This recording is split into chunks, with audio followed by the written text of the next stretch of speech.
and in this video I'm going to be showing you how to trade using impulse and correction. So what is impulse and correction?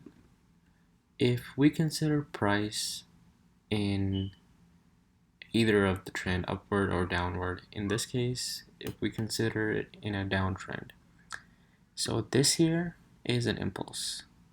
When price takes a breather from the trend and starts to go in the opposite direction, that would be a correction. And after that, when price resumes the trend, and that would be another impulse. So impulse, correction, impulse. Again, impulse, correction, impulse. It might be known as the H pattern or the ABCD pattern, but generally it's known as impulse, correction, impulse. And similarly in an upward trend, it would be impulse, correction, impulse. So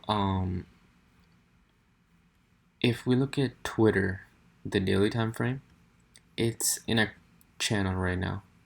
It had a huge impulse downwards because of the recent events of the coronavirus, and now it's in a correction right now.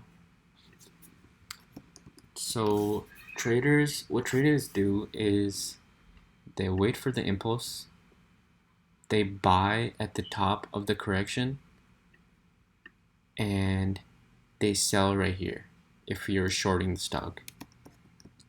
But if you're buying it, if you're a buyer, you would wait for the impulse upwards, and then the correction, you would buy at the bottom of the correction at support and sell it at resistance.